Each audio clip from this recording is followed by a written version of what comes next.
I'm at the airport. I'm sure you could tell. And I was walking to my gate and I see a bunch of Frontier attendants walking the other way. I said, I bet you're there for my flight. But nope, I got to the gate and it was still on the monitor, looking great. A couple minutes later, I get the text. Your gate has been changed to the most furthest possible gate you can think of. So now we're on our way there. We got a long trip ahead of us, and if this is any indication of how it's going to go, it's going to be great. Getting my steps in. E2, E42, back to E6. And I want you to know this is step one of the trip.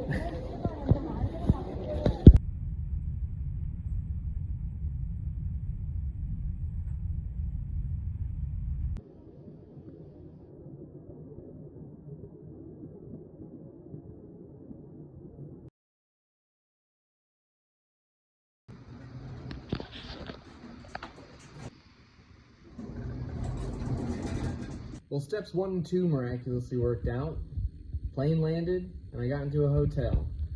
We're here in Cincinnati because I can't just buy a truck down the street. I gotta find one on Facebook Marketplace 3 states away. And the next couple steps is get to the truck, look it over, hope it's everything I've ever dreamed of. Drive it all the way home to Georgia.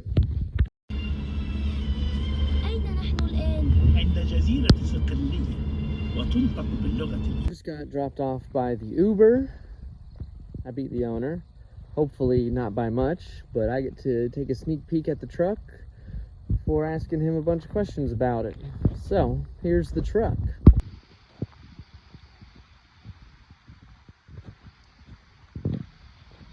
(1991) Chevrolet R3500. 454 automatic 2-wheel drive. This is what we came here for. First impressions. Very straight. I mean, it obviously has a Mako paint job. It's got some dents, dings, scratches, but really straight. Really rust-free. I mean, you have to really look for it. And honestly, that would be gone on any other C30. So, it's all there. Like, the body lines match up as good as they did in the factory. It's not as clean underneath as my Suburban, but my Suburban had a bunch of replacement parts on it when I bought it, so a lot of this is OE, still strong. Overall, you know, it's looking like I wanted it to look.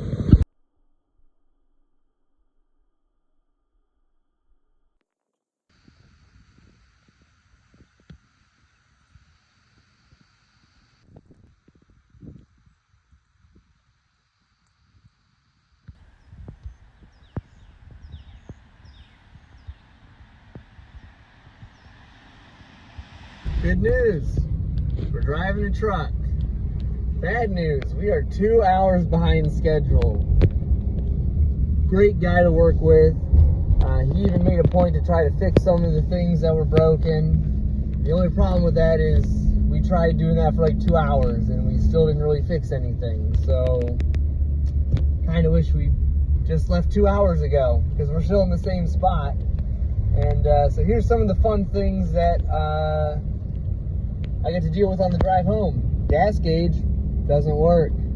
Auxiliary tank doesn't work. So I'm running on one of 2 tanks. And just kind of wish we had a safety net. But the good news is we got to massage the price a little bit due to those things. The bad news is I have a long ways to go. And I would like to be home before midnight. But we'll see. All right, first pull onto the highway. Braking 45 miles an hour, 55 miles an hour. Oh, overdrive just kicked in. Wow, what a beautiful thing. So now I've been driving it for 20-30 minutes, made it to the highway. Initial thoughts. Gas makes it go, brakes make it stop. Hot heat, cold AC.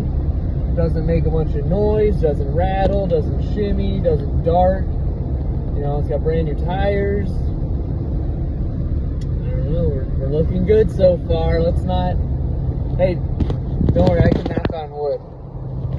So I can say stuff like that in the first 40 minutes of my 8-hour trip. Yeah, long ways to go, so let's hit the road.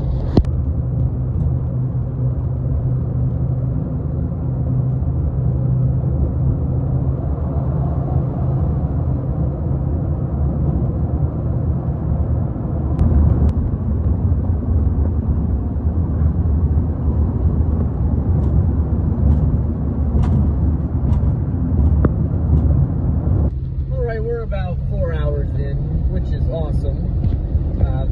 Just trucking along, but I've also had enough time to, you know, sit in here and stare at things. We've got some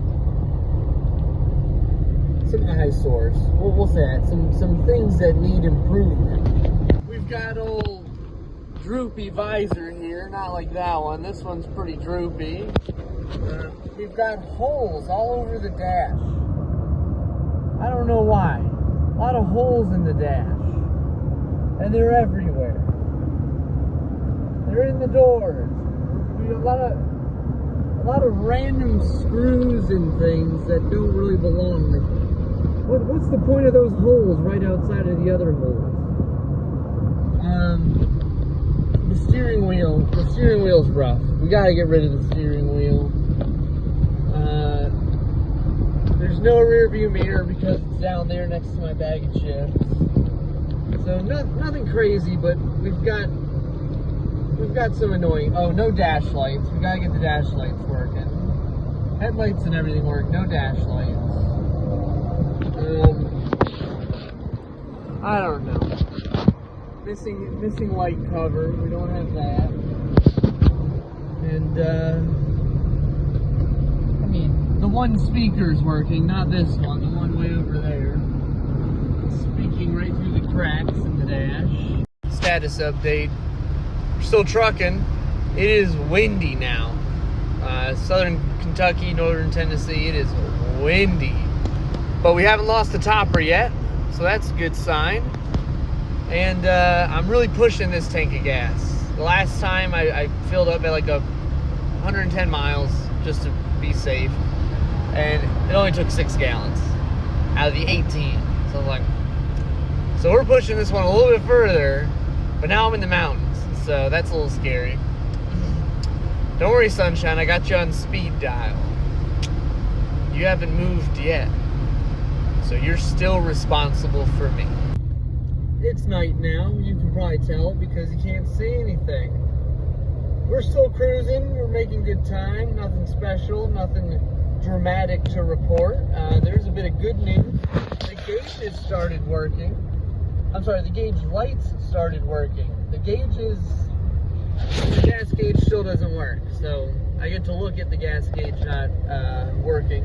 But it was very dark in the cab without the lights. But now I got some lights. And we're 2 hours from home. We just got to get one more gas stop. And home stretch from there.